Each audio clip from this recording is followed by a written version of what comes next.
I'd like to welcome everybody, and as you know, my name is John Brakey, and for people who don't know me, you can find me on Facebook as John Robert Brakey, and my email address is johnbrakey@gmail.com. AUDIT is an acronym for Americans United for Democracy, Integrity, and Transparency, and our new group we're forming nationally is Audit USA. And what I'm here today is to talk about what we've uncovered in the last couple of years while we've been working on the situation with ballot images. So anyway, Audit AZ is a group that's been around since 2004, and you can see on the screen our mission is pretty simple.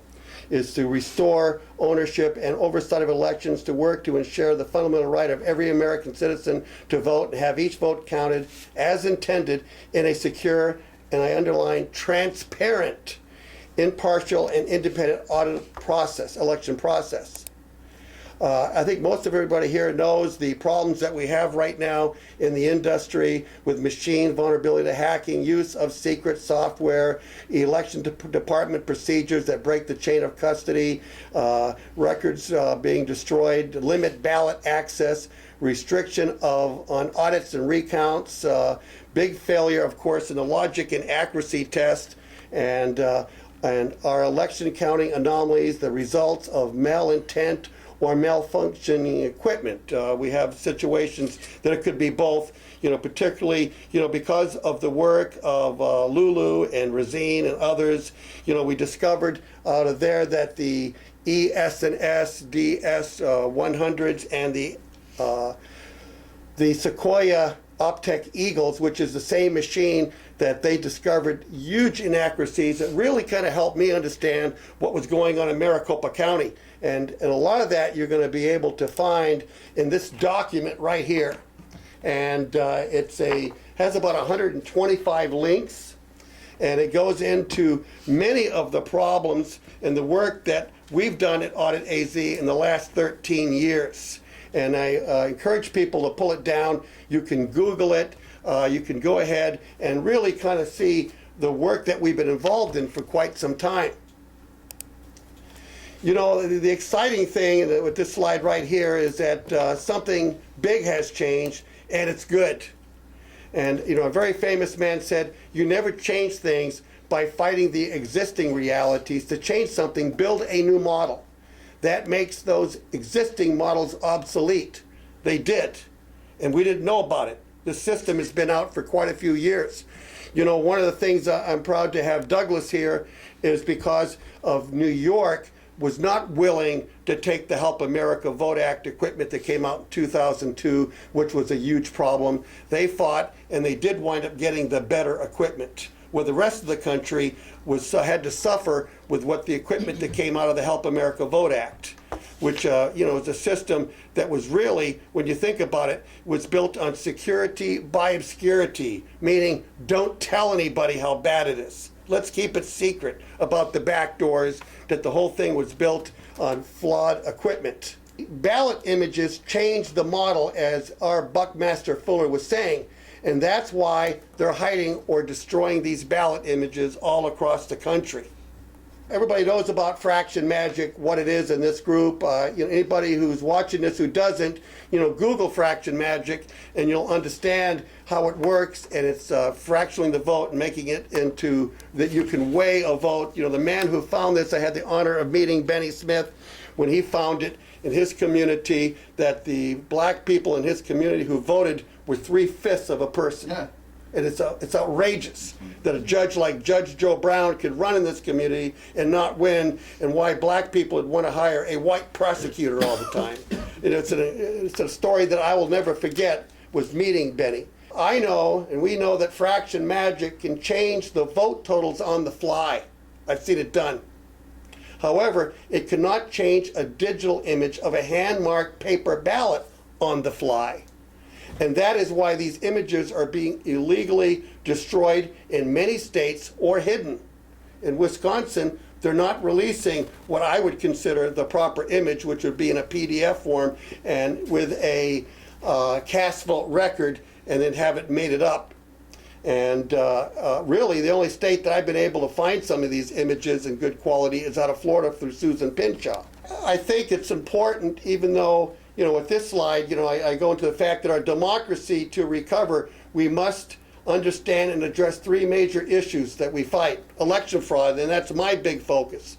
But when I'm on the road and I'm out teaching, voter suppression is now done by psycho targeting, and of course the big fight, if we don't get things turned around by 2020, is that we go into another round, that gerrymandering is going to be a huge problem still. Hopefully the Supreme Court will come out with some solutions. I know that it's very important to me as I travel this year going across the country, and I'm working with a lot of small groups and forming small groups, is that they have an understanding that they can work in a network with other groups that are associated here and across the country who specialize in legislation that's being proposed, which is very, very important, and what is going on in their community and what they can do to educate others and to get them into where they can start dealing what's really happening in the elections. Mickey Donahoe is a master programmer, retired after 37 years with NSA. He's one of our auditors, and he's worked with me for 12 years. In fact, he testified in the Ohio case when Karl Rove had the meltdown, which kind of gave me the clue that, we need to be out there fighting, and we need to take away the impunity of people who steal. The LNA test, as Mickey would say, only shows me that the machine is working right at that moment because it is a program. And if we don't, and what really proved that to me more than anything that people relate to is Volkswagen.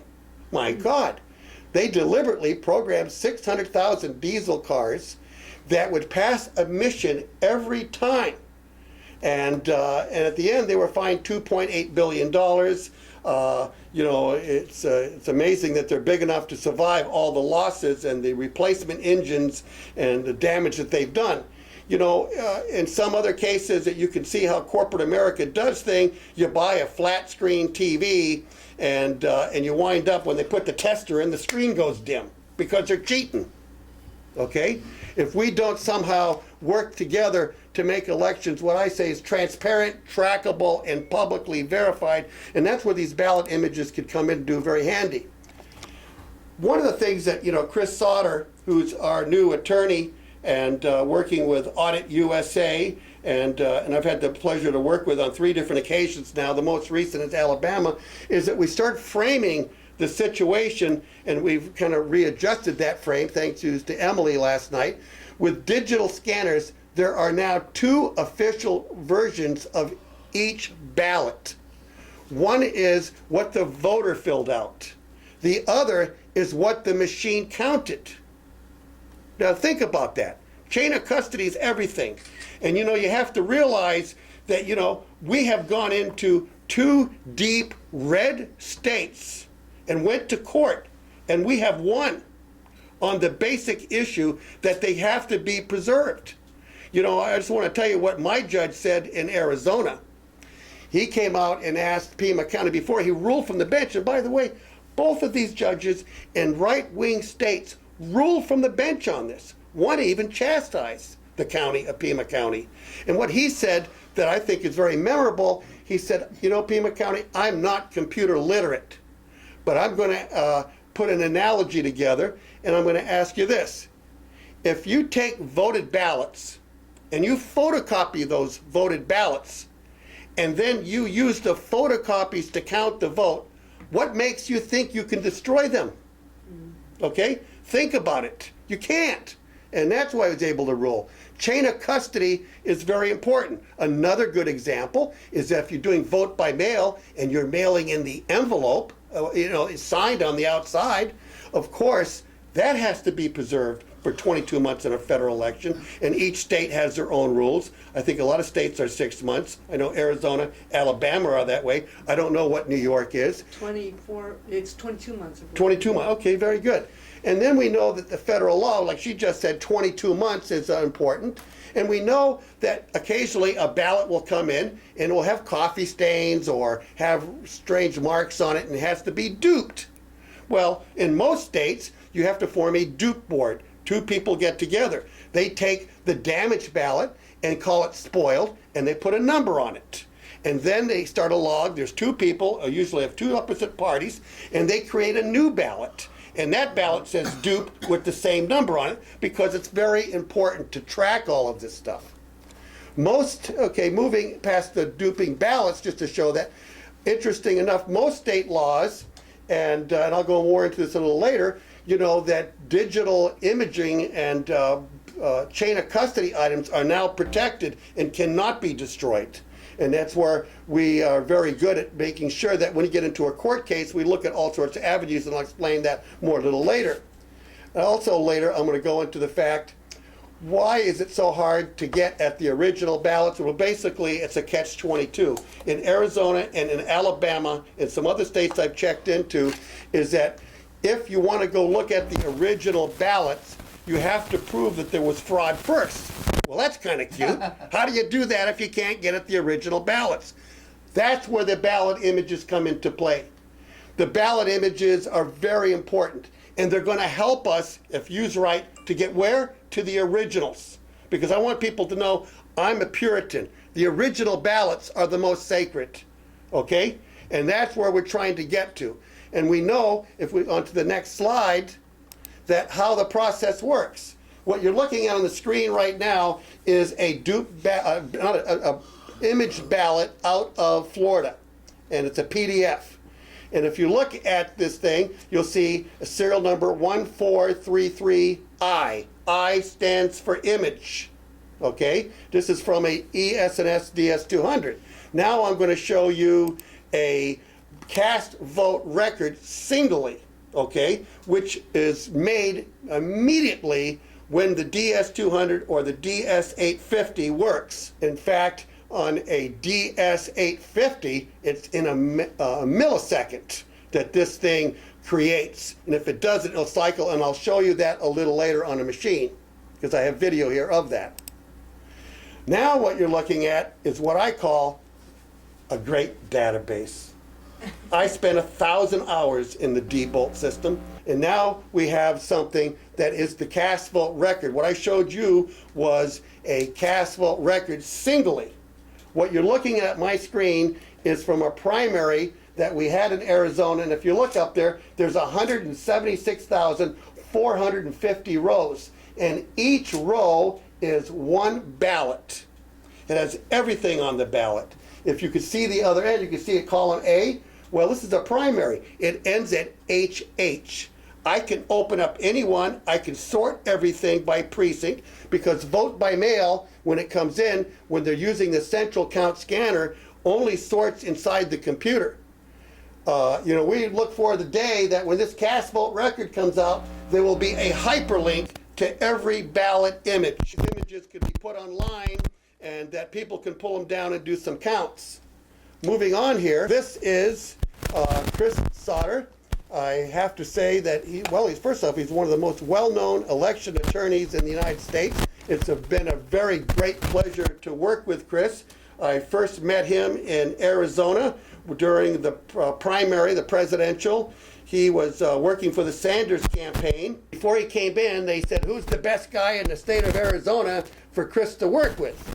And so me and Chris spent 5 days together, and I was hoping that the Sanders campaign was going to go ahead and sue the state of Arizona. But, they are at a primary, and there's other primaries coming up, and they just didn't do it, so I wound up doing it.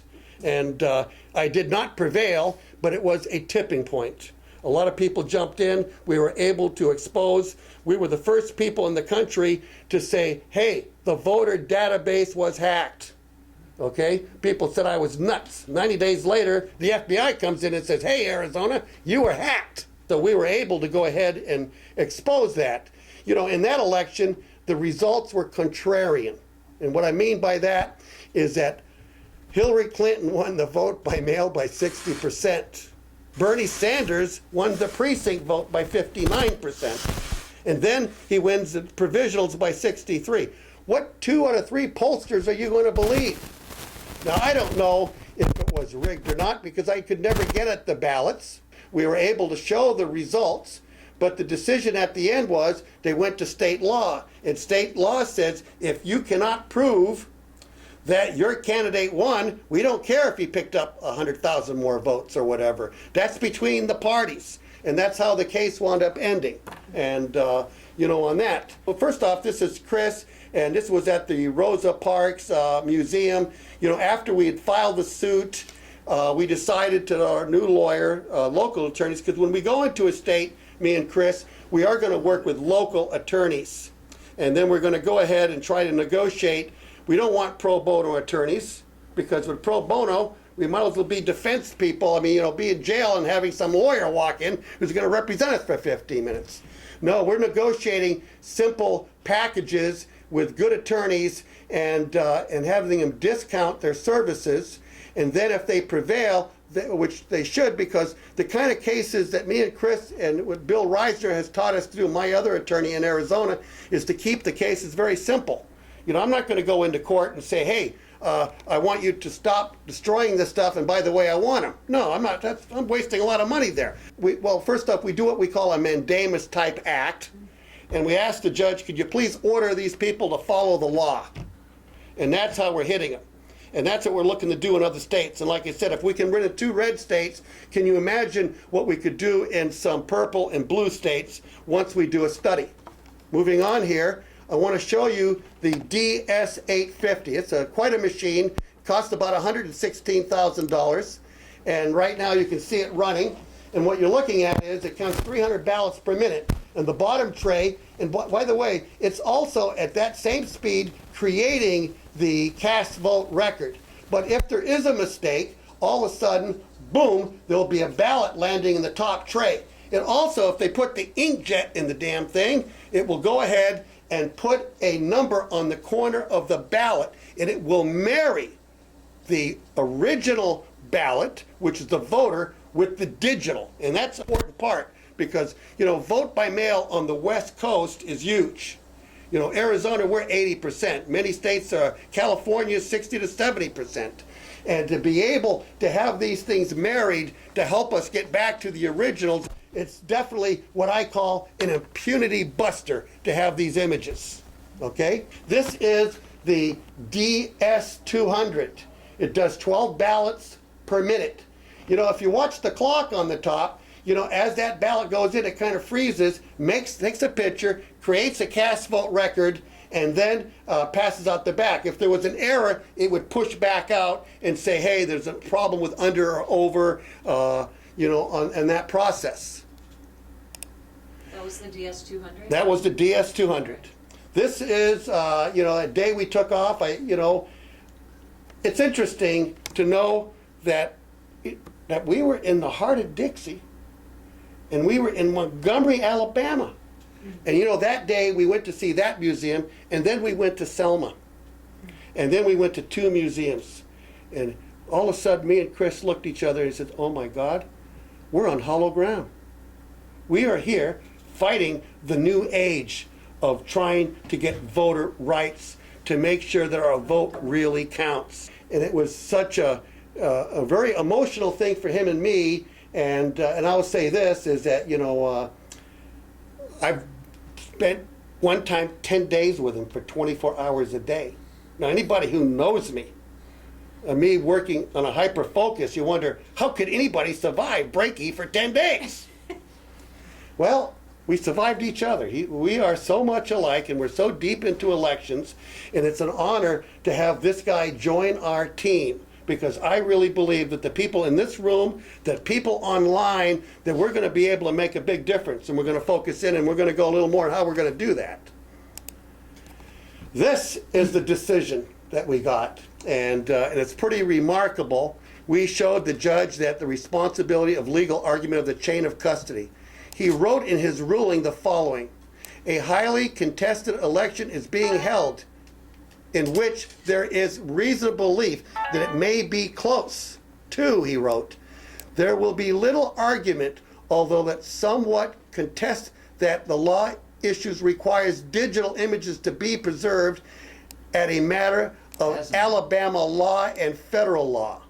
3, the Secretary of State's office, although alleged to be an improper party, does have the ability to provide election information to election officials as a matter of course and routinely does so, which I know is a fact that they do because I've pre-studied it.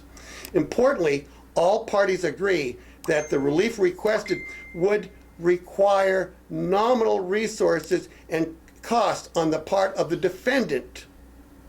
Therefore, even if the Secretary of State were in a proper party, the only action being requested of him at this point is to send a communication through a system that already exists and is routinely used. And that is the end of the quote right there. And then, of course, he goes on in his closing remarks, and I think you can read it on the screen. All counties employing the digital ballot scanner in the December 12, 2017 election are hereby ordered to set their voting machines to save all process images. And by the way, that's how the machine comes. It comes with save all, okay? You have to knowingly change the switch to destroy. The biggest thing they tell everybody is, gee, we never turned it on. Folks, it doesn't work unless it's on, okay? And that was in Alabama, that's what I found. And we're searching other states, and we're finding the same line. And the reality is some of this equipment's been out as long as 8 years. The order applies to those machines that have such settings and does not apply to the other machines in the state, which was the M100, which is really a machine that has just tremendous problems. I'm very familiar with it. And like I said, that's the sister machine of the Optech Eagles that we found to be in such great error rate in Wisconsin. I guess there were some municipalities that had a 30% error rate in those precincts. Moving on here. This is Chris Suter again. He's specialized in elections, has been involved in most major recounts since 1984. By the way, he was Barack Obama's first election attorney. Okay? And this picture was taken just before Barack Obama left the office. And he had Chris come in and his wife. His wife is a very well-known attorney too, has argued in front of the Supreme Court. And like I said, me and Chris, we call ourselves the Transparency Brothers. And the reason we tease about that is Chris went to school with John Belushi. And so that's the Blues Brothers. And I don't sing very well, as you can tell. So we can see right through you, right? Well, I'm so transparent, you can see my underwear. That was a line used to be in Pima County by, one of the big crooks there who really ran the whole county, Chuck Huckleberry. John, quick question.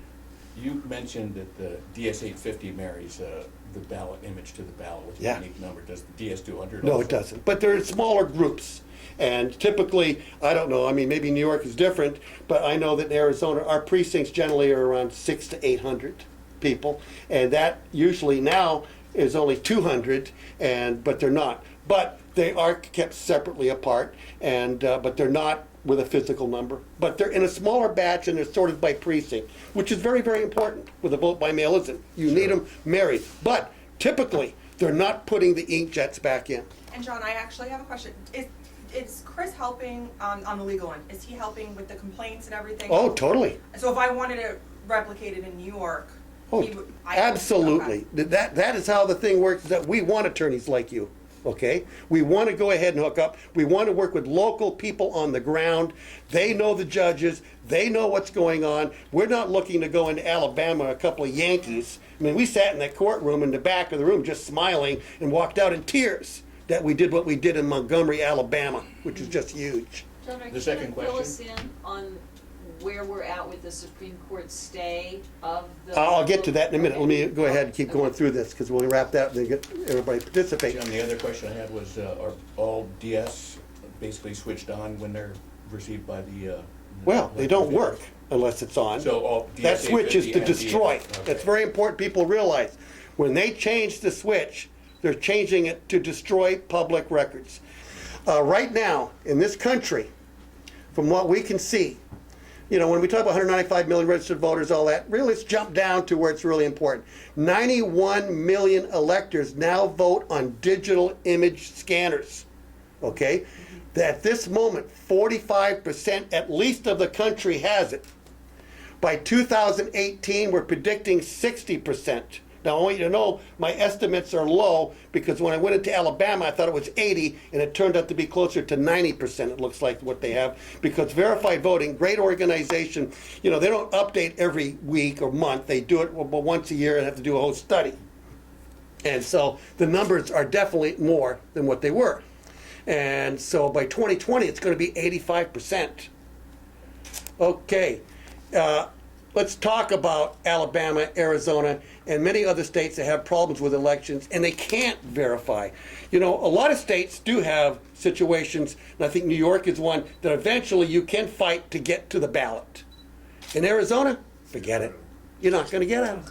I was on one case, me and Arlene's one of my co-founders. Leanda Ledwick was online with us, another one, and several other people, when we started this thing 13 years ago. And, we have been at this for a long time. And so when we talk about Arizona, Alabama, candidates and citizens are prohibited from auditing paper ballots, okay? What's the rationale? Because you might have a piece of lead below your finger, and you might make a stray mark on it. Okay? And if you do get access, like they did in Wisconsin, you'll never touch it. Fortunately, Karen McKim, as brilliant as she is and wonderful, brought in a machine that they could put the ballot on there, and they've developed a system to count very quickly. And so I think that's very important. And John, even if it's within the margin of error, if it's a very close election, they still can. Yeah, that's right. You're going to get a machine count. So what machine count do you want to trust? The first or the second one? Okay? And then they go ahead, if they're only going to count one part of the ballot, God forbid if we were to count everything else over again, so they sit there for a day with a delete button going, delete, delete, delete, delete, delete, because you're deleting everything else off the ballot. And then they pass laws and say, oh, by the way, we're going to count it on the same machine. Didn't Einstein say something about that? What, doing the same thing over and over again, expecting a different result is a sign of insanity? This is what they do in some of these states. Not all. I spent time in Wisconsin. I think that Wisconsin's one of the better systems I've looked at compared to Alabama, compared to Arizona, okay? Even better than California in some regards, because, I certainly saw how the heist went down there. I'm a canvasser, okay? I canvass all over. I can tell you a story, and I'll tell you real quickly about Massachusetts. They have 351 municipalities. I've done Massachusetts twice. Okay? And I knew that on special elections, 68 to 72 of their counties would hand count.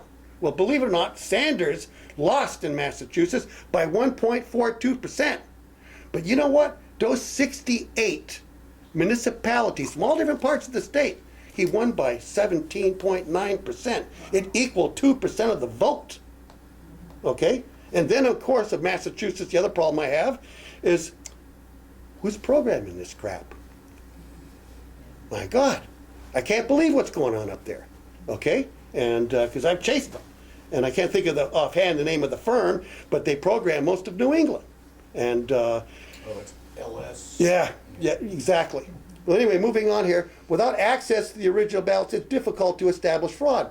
Recounts in Arizona are only permitted, now listen to this, if the initial computer count is within 1/10 of 1%.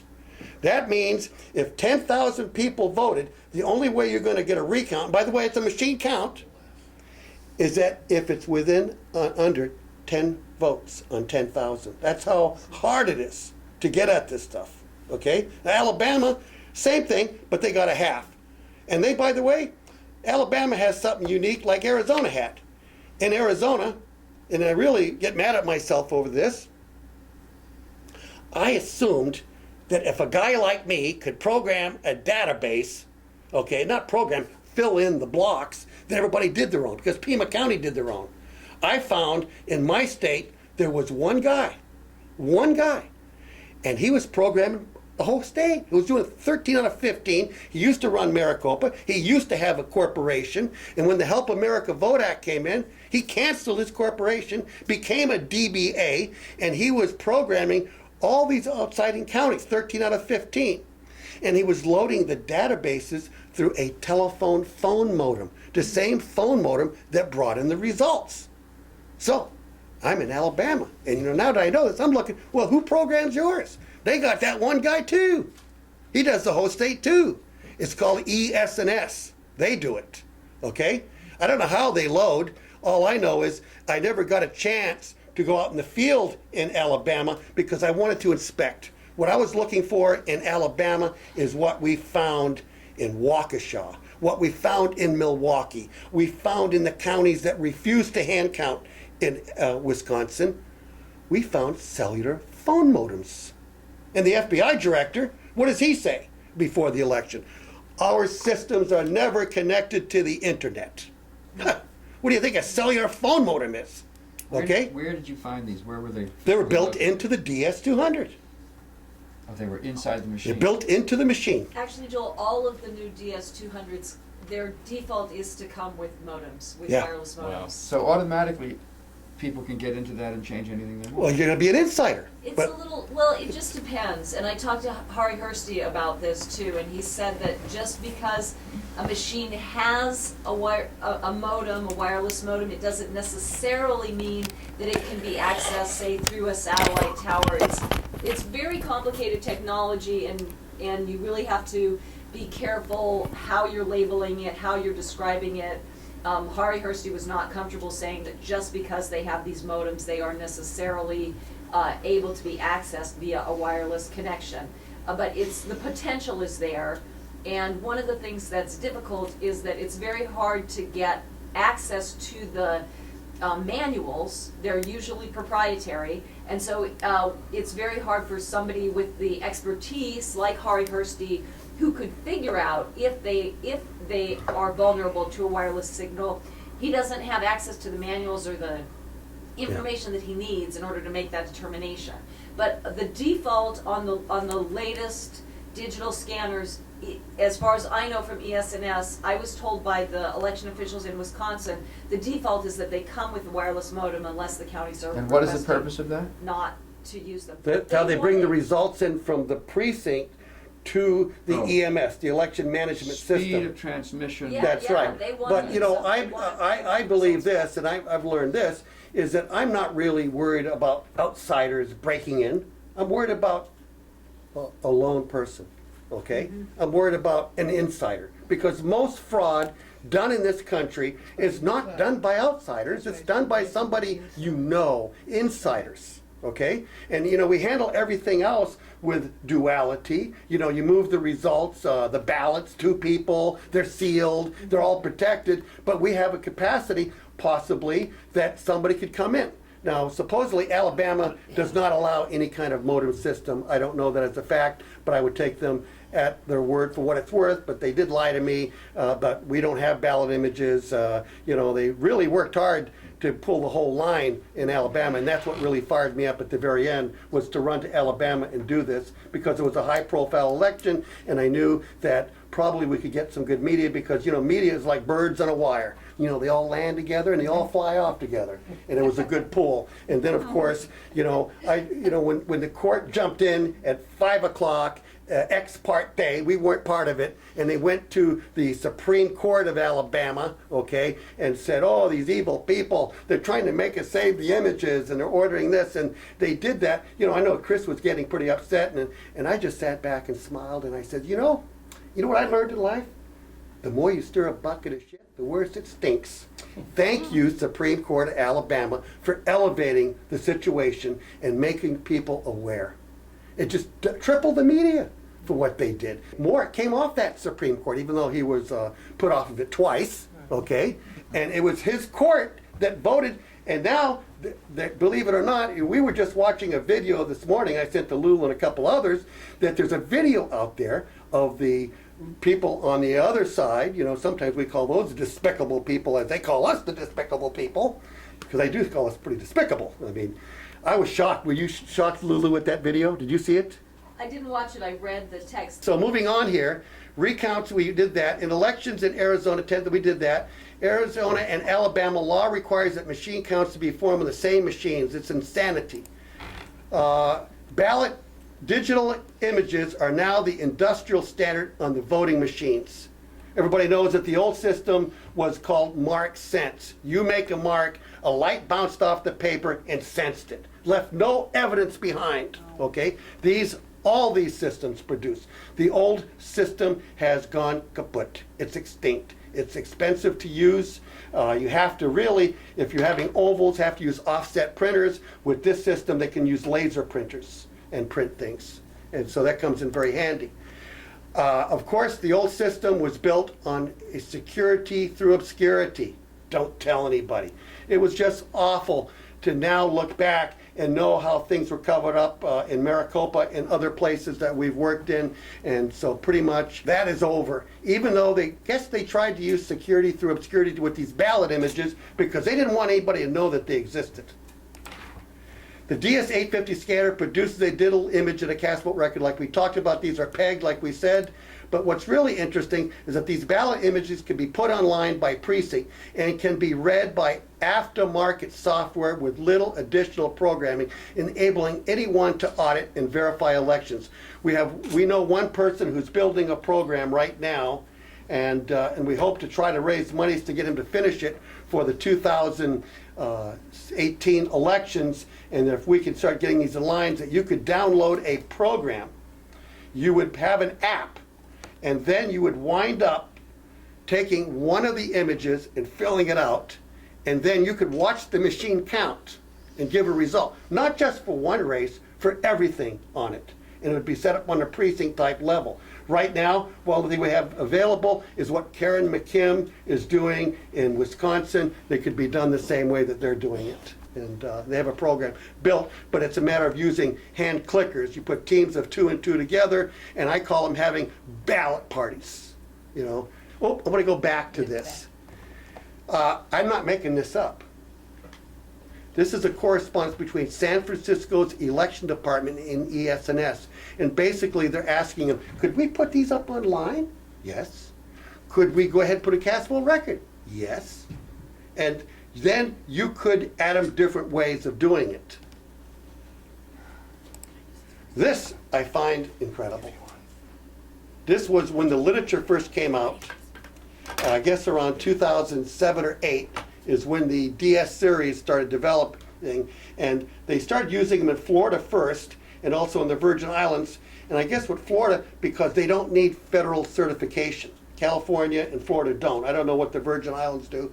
But Susan Pinshaw found the literature, and it's a whole brochure. And as you can see, it says patent image technology provides exceptional mark recognition capability and retains individual ballot images for what? Auditing and adjudication? Wow. That's a pretty good thing. We're not using it. They're not completing. They're stopping at a certain point. Our job and mission is to go ahead and make sure that we educate people and that they demand that we could have elections that are transparent, trackable, and publicly verified. This is a 50-state study that I did several months back. I think the numbers are larger except for the ones that are already 100%. As you can see, District of Columbia, Hawaii, Maine of all states is 100%.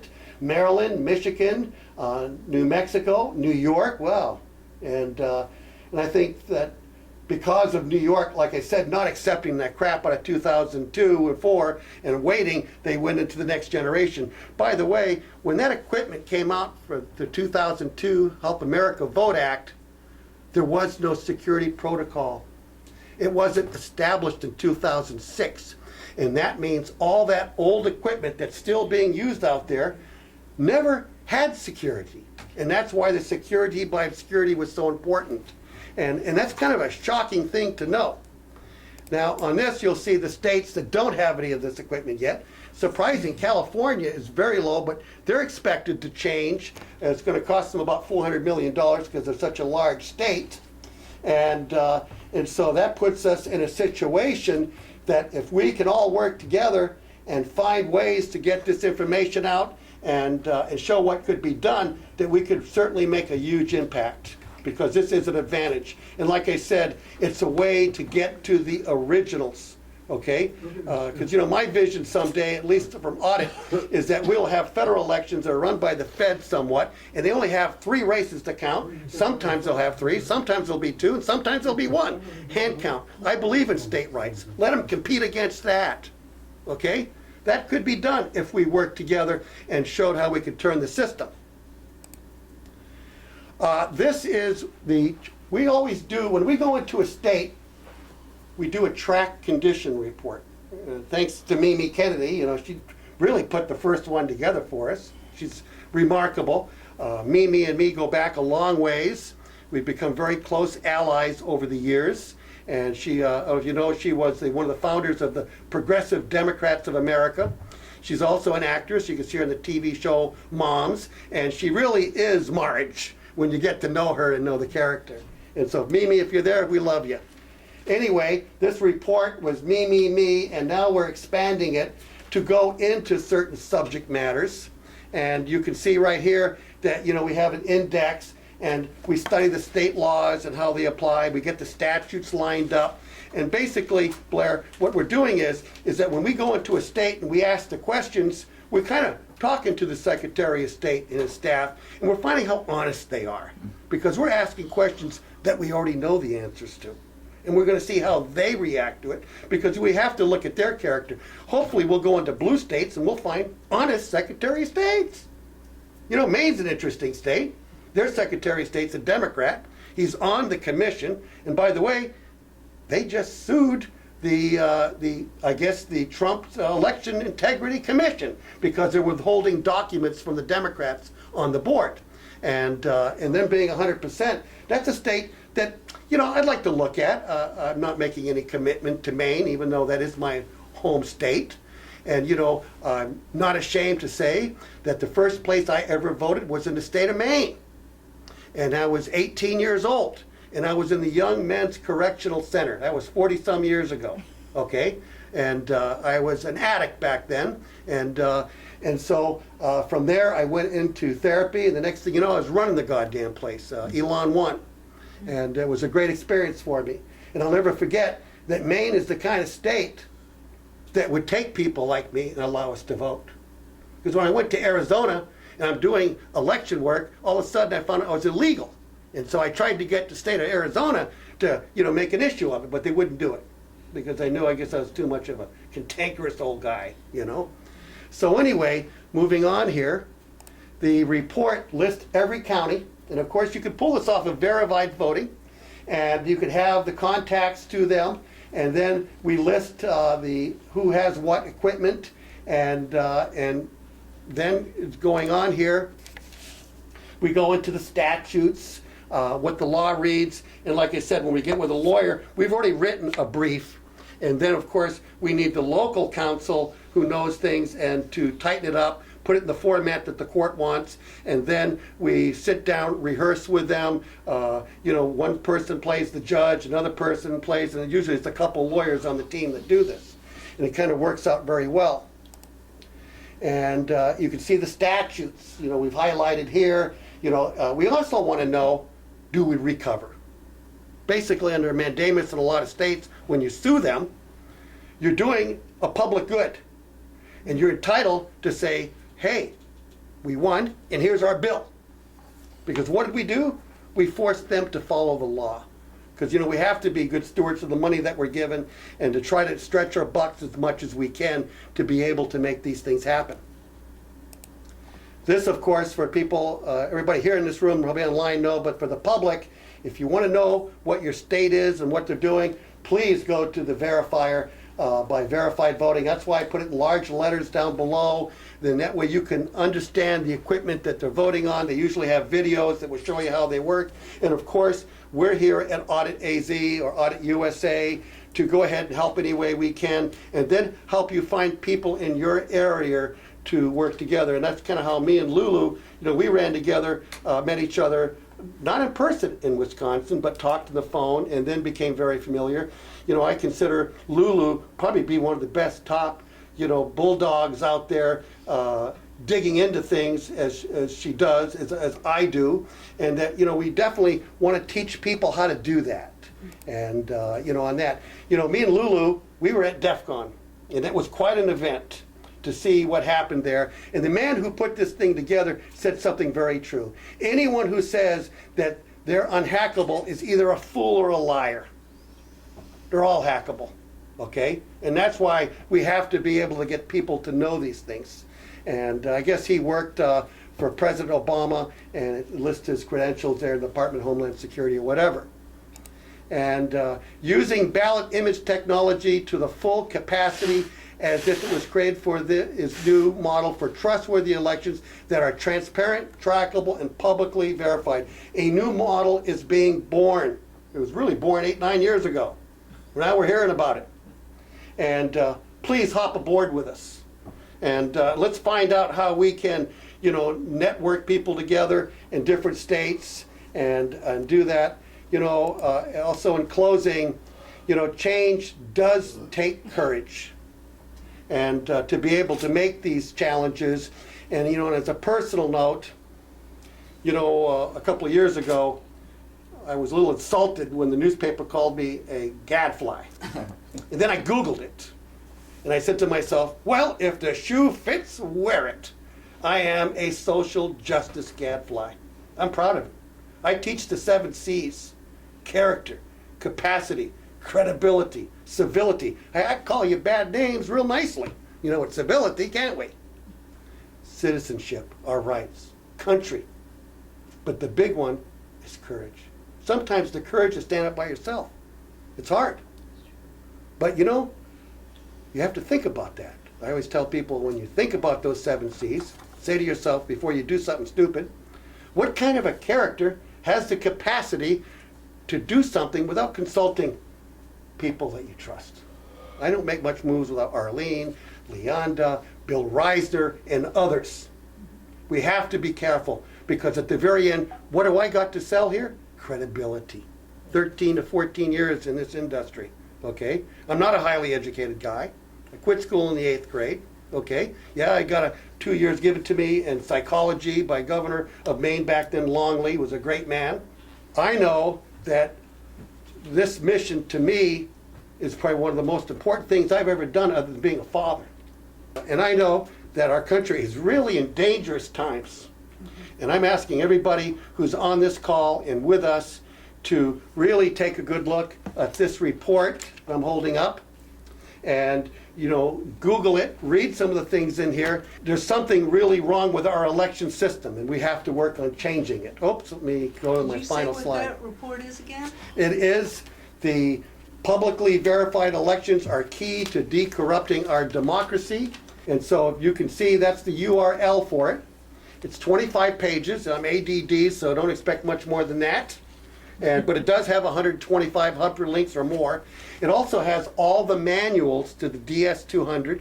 If not here, I can send them to you. It has the court case complete in Arizona, and I have not added to it the Alabama court cases, because what we're hoping to do, me and Chris and Audit USA and our whole team and everybody here, is that we want to go in this year at least to 7 to 10 states, hard-hitting, working with local people on the ground, and then we want to be plagiarized. We want the rest of the country to start going after this stuff everywhere. And then there's 2 parts of the suit. 1, make sure they're protected. 2, I want them. They're a public record. They are anonymous. And we will prepare all of the real solid arguments that they could use as an excuse. And so basically pretty much done. And so I want to turn this back over to Emily. And Emily, thank you for everything that you do with us. I couldn't have done this presentation without you and what you're doing. And by the way, they call it the Brakey method. It wasn't me who named it. It's a little pun. The Brakey method puts the brakes on election fraud. It kind of goes together. It's nothing I invented, but it's something that I've worked very, very hard, pushing very hard, and working with Bev Harris, who's such a very, very dear friend, and on that part. So thank you. Tim White has made a comment in the chat here, saying establishing the Brakey method of public election auditing with ballot images is Audit USA's core goal. But additional benefits of ballot images are emerging with each new action. Fresh revelations from Broward County, Florida, Virginia, Wisconsin, and Alabama all highlight critical uses for ballot images beyond their role as a primary audit. How do we engage new allies with each new... I can read it. With each new use, number 1, as backup where paper destroyed, that was Broward. Number 2, this is all from Tim White. Number 2, to double check that the set of paper ballots hasn't been monkeyed with. Number 3, as a safely distributable database of the votes for anyone to count anywhere. Number 4, for busting impunity, the possibility of ballot image examination scares the rig out of some cheaters. So is that a question from Tim, or what is that?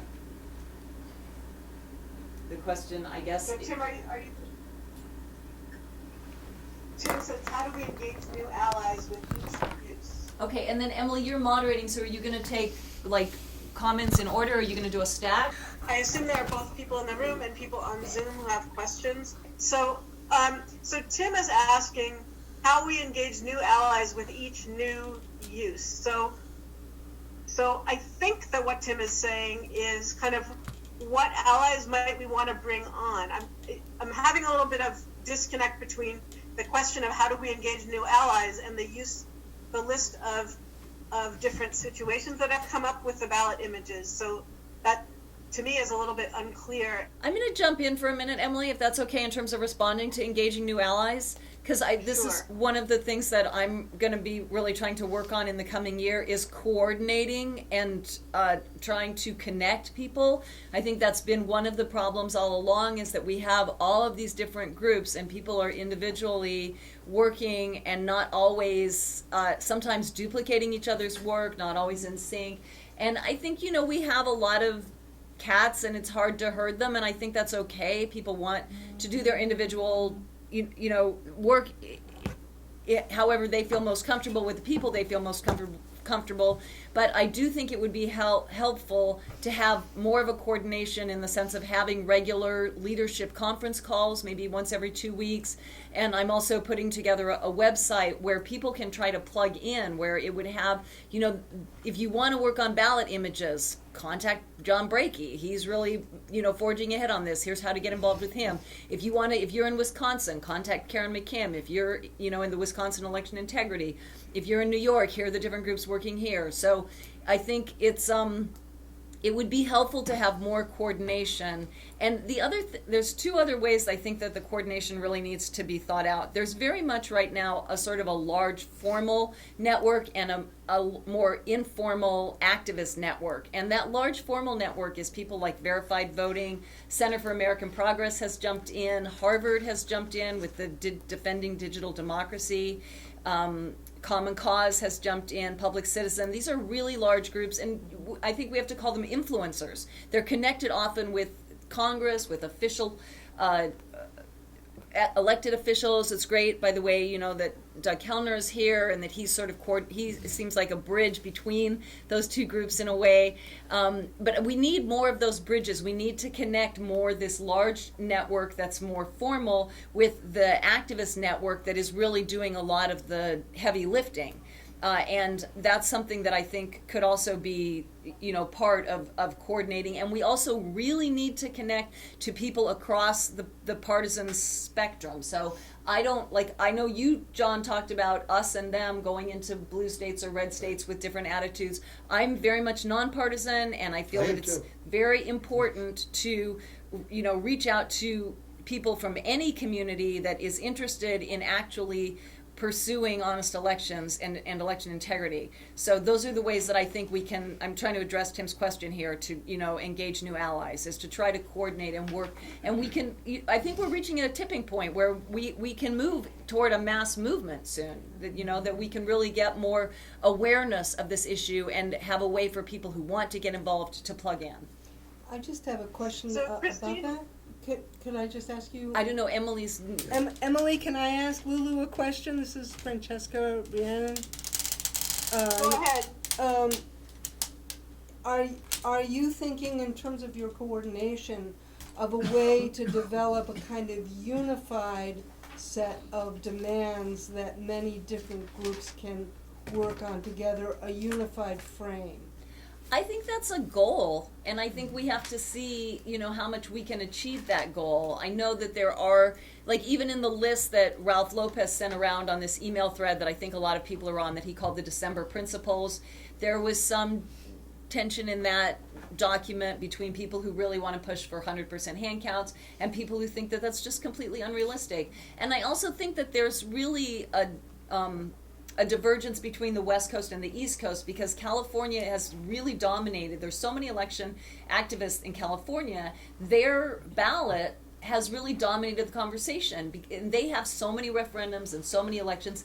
It's very hard for them to consider doing hand-counted paper ballots there. But we looked, the group that I'm working with here in New York, which is Allegra Dangler's group, one of the people in that group, Wilma, did an analysis of New York, and about 50% of the counties in New York are less than 50,000 ballots on average, less than 50,000 active voters. So that's about half of the counties in New York could probably comfortably work with Virginia Martin's template, where they're basically doing modified 100% hand count audits after they do the scanners. So I think what I've tried to move away from when I'm working with people is the one size fits all model, because we don't have one size everywhere. But I think we can have a series of options for people, if, you know, that we're recommending and that most people could feel comfortable endorsing. So that's where I'm in with that. That's me.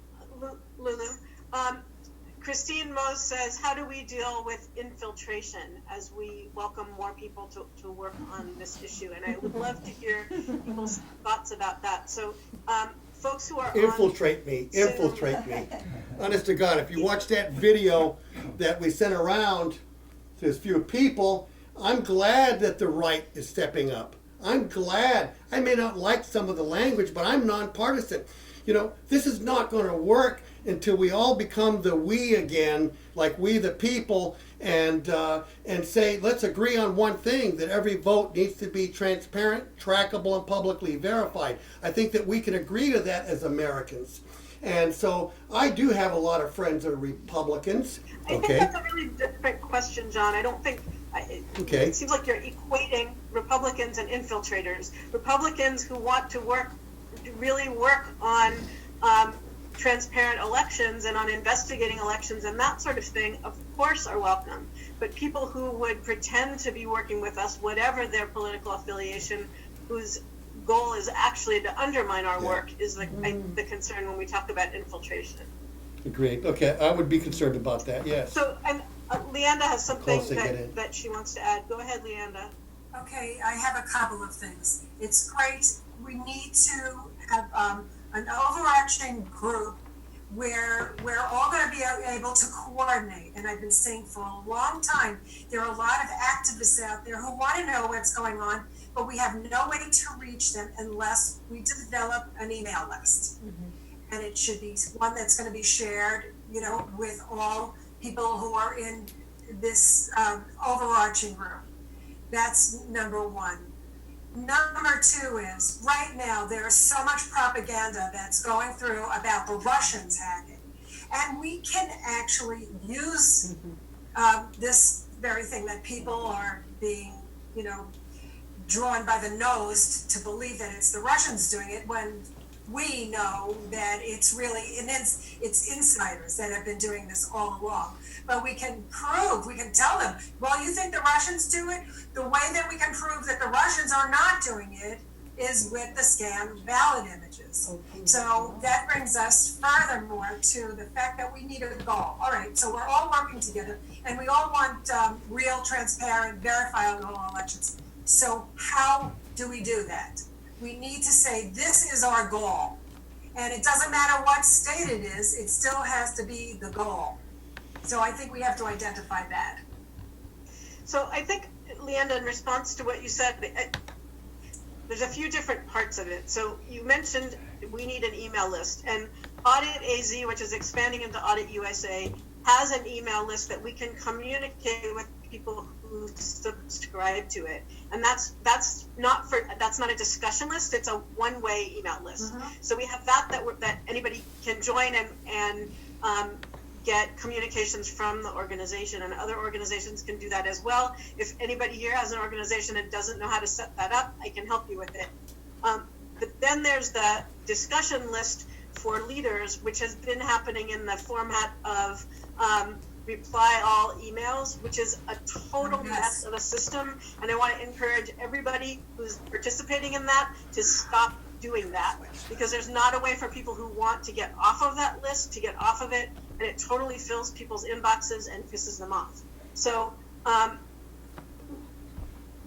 Good debate. people can set up other ways to talk to a group of people, and that way is just not working, and I don't want to take the meeting time right now to figure that out. So then when you talk about we need a goal, I think there's a question of who we is. Exactly. For an organization, like, I'm going to use the example of Audit USA because that's who I'm working with now and that's who's sponsoring this call. As an organization, we have goals, and other organizations have different goals, and we can talk about goals of the movement as a whole, but I see, as somebody who's worked for decades in social justice movements, we can really get into trouble when we don't have clear decision-making processes for organizations, and we don't have a clear sense of who gets to be part of the decisions that are made. And so I guess what I want to ask now is that when you talk about we, that you be clear about who the we is that you mean. So Sally has been waiting to ask a question. So Sally, let me unmute you. I actually have two questions. One is repeating Christine's question from 317, which is, what is your strategy against Homeland Security taking authority over elections? Since they're pushing to expose cheating, they might, once they deem our elections vulnerable, want to then take them over. That was Christine's question. My question is sort of along the same lines, and that's, if we've been successful in publicizing these digital ballot images, why won't the pressure be on the manufacturers just to stop that option, so that there won't be any more digital images available to us or anyone? Don, do you want to address those two questions Sally asked? Well, on the digital images, they can't destroy them. We know that. We wanted 2 red states and we won. We know the law is very clear. We know what the federal law says. Even though we choose. John, I understand what it is currently. Yeah. That if someone allows them to be made, they're made, and then they're there. But why won't they change the hardware as soon as they can? Now, if it becomes, if quote, they become aware that we are going to be using these digital images to prove fraud. Douglas Kellner wants to address that. The Sally. vendors aren't your problem, it's election officials. You have to convince election officials. Sally, this is just a technical answer to your question, which is the machines don't work without the ballot images. That's how they count. That's literally how they count. They have to make those ballot images to function. Yeah, at the moment. At the but they moment, can yeah, change but it's always going to be a whack-a-mole. We're going to do something, they're going to do something. I mean, Yeah. And yeah, my point yeah. is, it's not the vendors, it's the election officials. You have to gear yourself towards convincing election officials that transparency is a good, positive thing, and that finding errors in vote counting processes is good for election officials and not something that's negative, which many of them think.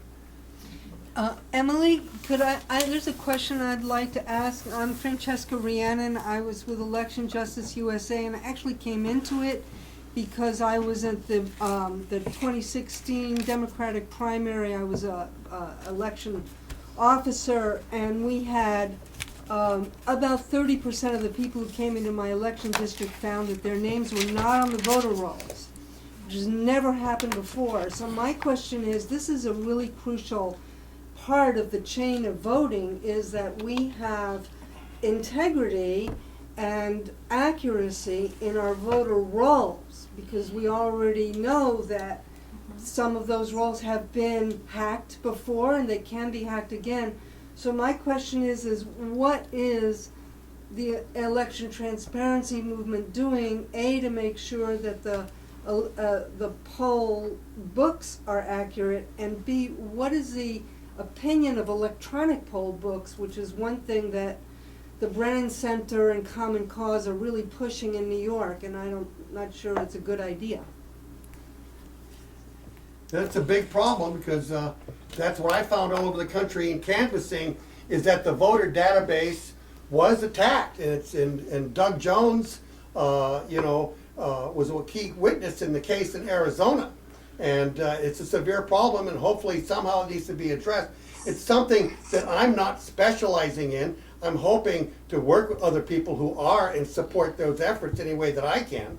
Looking specifically on the issue of poll books and electronic poll books specifically. Blair? So, as everyone know, we led the charge for that purge voter lawsuit, and Paul and I saw firsthand, and Francesca, I don't know if you did some of the work as well, there was nefarious activity going on within the New York State Board of Elections, and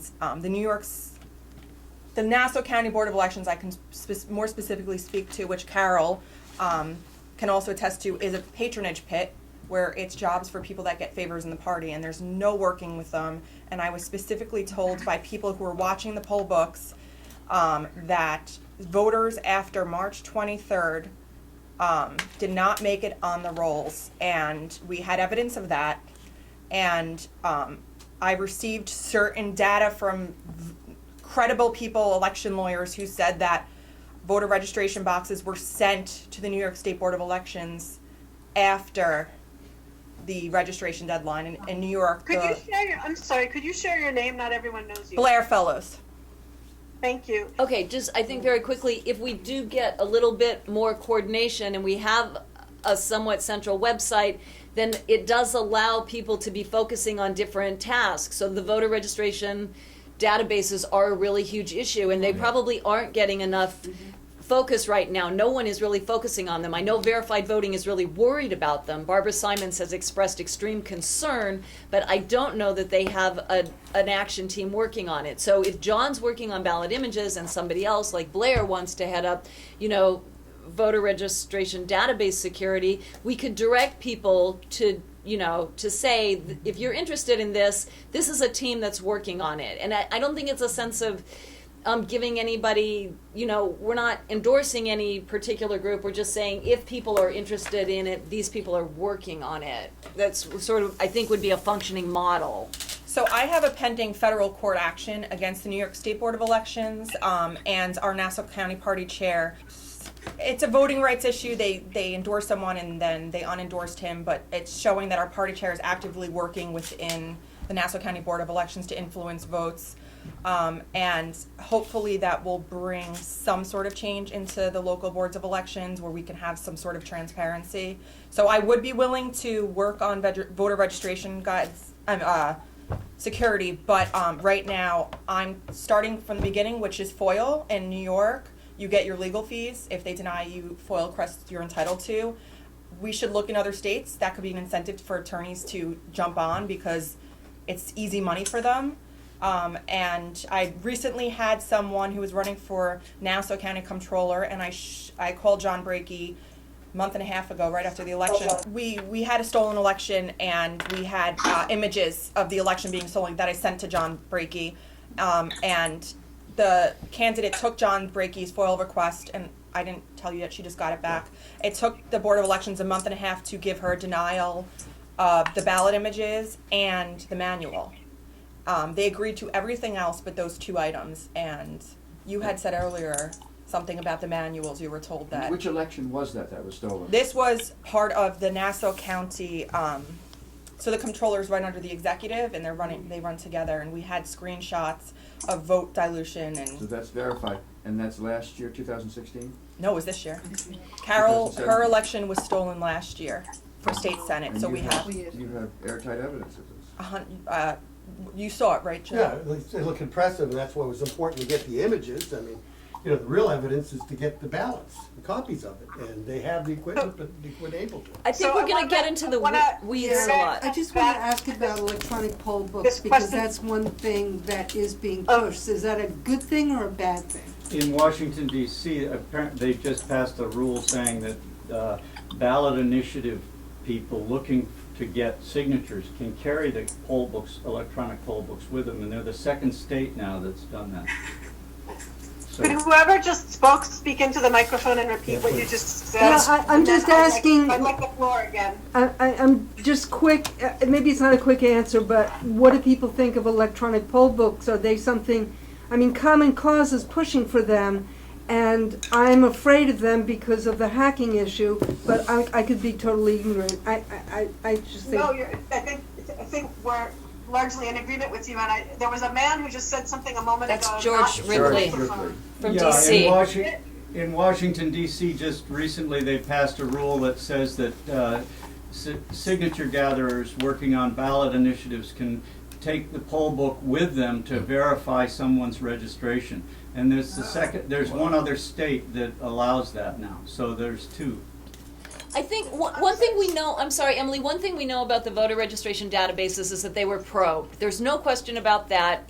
There's a question about the number, either 21 or 39 states were probed, and 2 states were successfully actually accessed in terms of those voter registration databases. So certainly it's a point of concern, but we're not going to solve that in this meeting tonight. And there's a comment here from Karen that I want to read to you, and then Mimi has been waiting for a chance to speak, so I'm going to call on her next. Good. So Karen McKim from Wisconsin says, I think the ACLU, League of Women Voters, and other establishment organizations are working high priority on voter registration and poll book issues. To make my eternal comment about poll books and messing with registrations, our tactic should be to go for automatic voter registration and election day registration. Same day registration in particular deters hacking voter registration because any hacked registrations can be corrected by the voter right when he or she tries to vote. That's a good point. Okay, Mimi, you're on. I just wanted to talk about electronic poll books because the new voting system that Los Angeles is planning, which being bigger than 39 states in terms of voters, it's being looked at as a template for others, and it is 10 days of voting. So that more people will be able to vote than can get across LA County in one day. And there would, they think, be these poll books that would allow same-day registration and also a cancellation of status you thought was wrong. Like, I'm not a Republican, I'm really a Democrat. I'm not vote by mail, you're gonna vote right here. All the, what we think were hacked, wrong data entered that pushed people to provisional voting, that would no longer be an issue. However, with same-day registration, whether on election day singular or 10 days of early voting, one has to ask, to what database is this registration connected in order to be verified? Because before an anonymous ballot is cast, the assumption is that the address has to be verified, the correct ballot. Are you voting for this assembly person or that one, this Congress or that congressional district?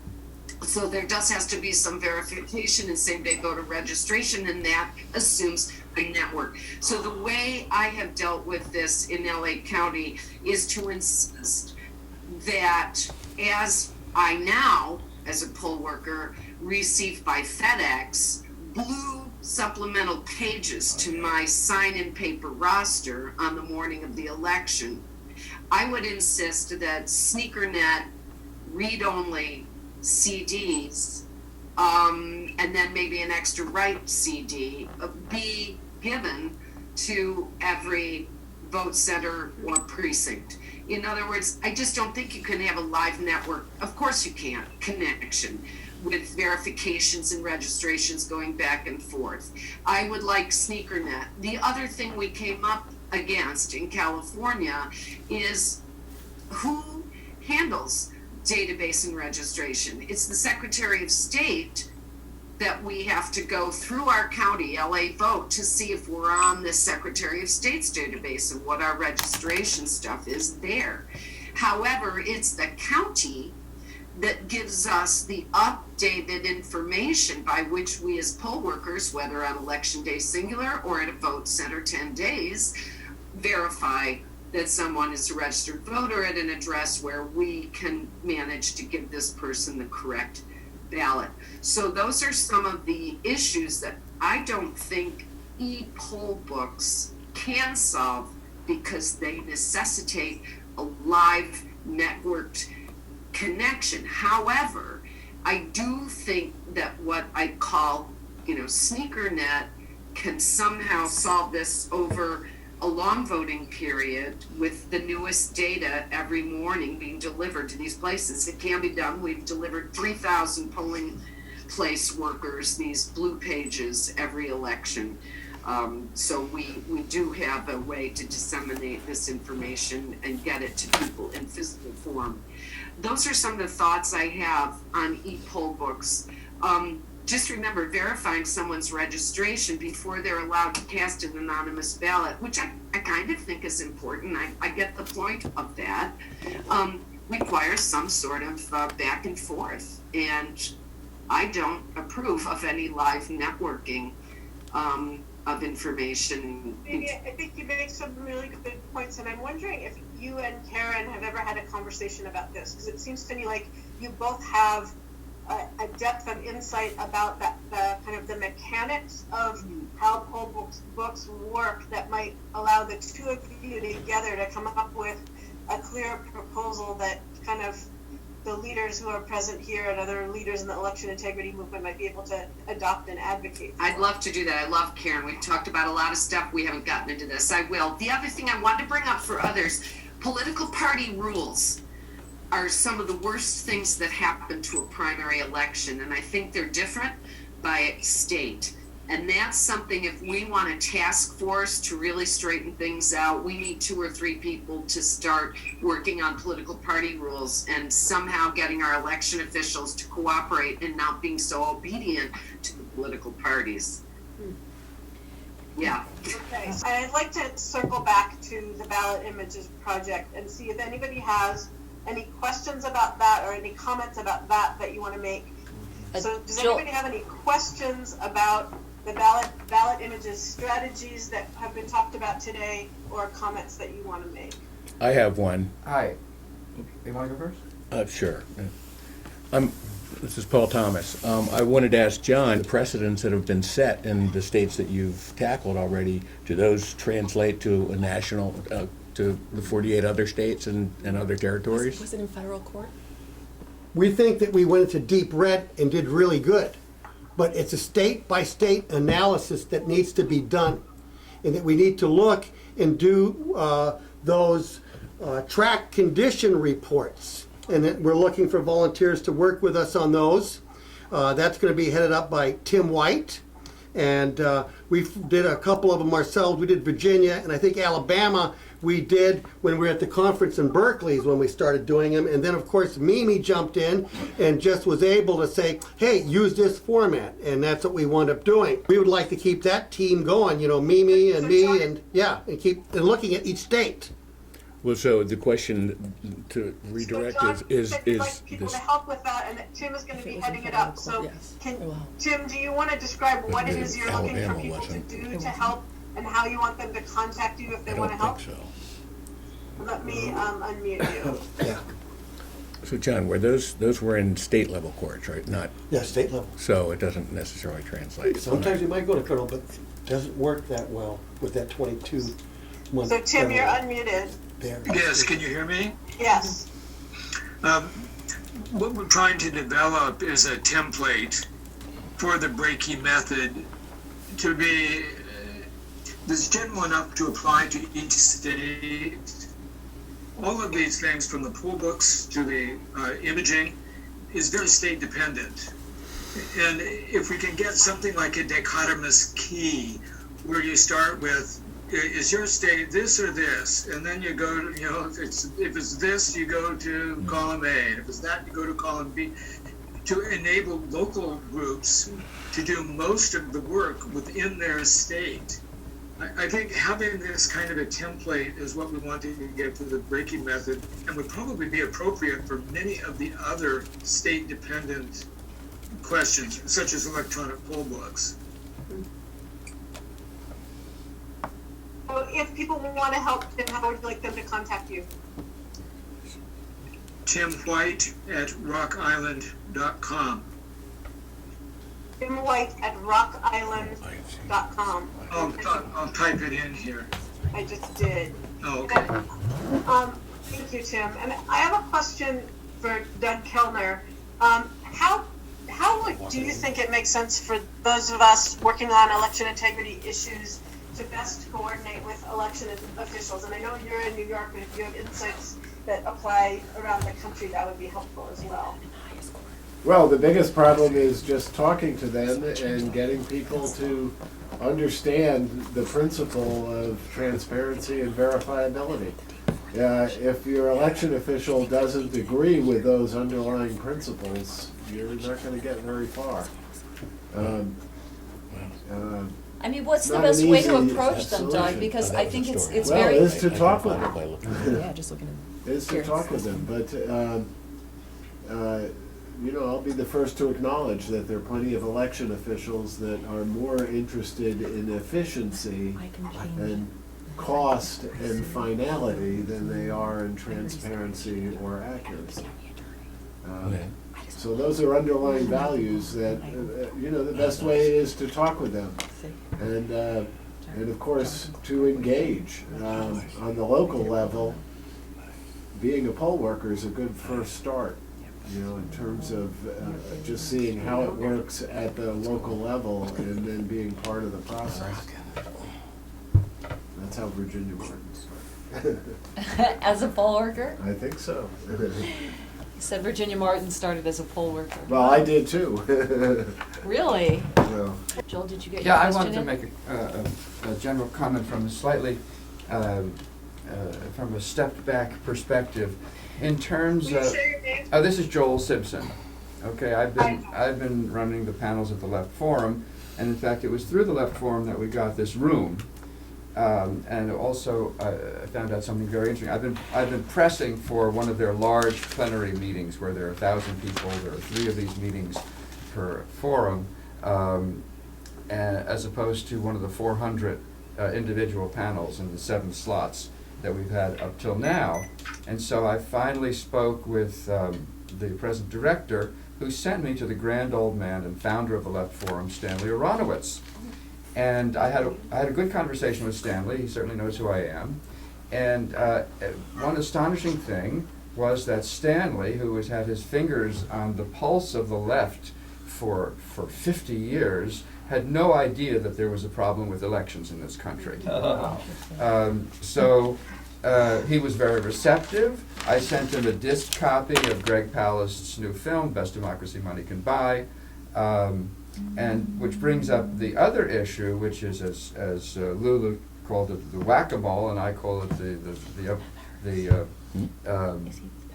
mutation of the virus, as the forces who realize that they cannot win elections unless they cheat, see us winning on the transparency issue. They're going for the registration purge issue, which brings up, of course, the registration books that we mentioned before.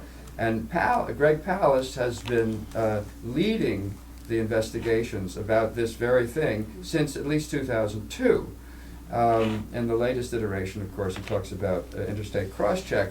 But very interestingly, he said on Amy Goodman's program about the Ossoff Handel election in Georgia's 6th district in September that 40,000 out of 80,000 new African American registrations and all 10,000 new Korean registrations in a district whose demographics have changed radically since Newt Gingrich was the representative were lost, quote unquote, by the Secretary of State of Georgia.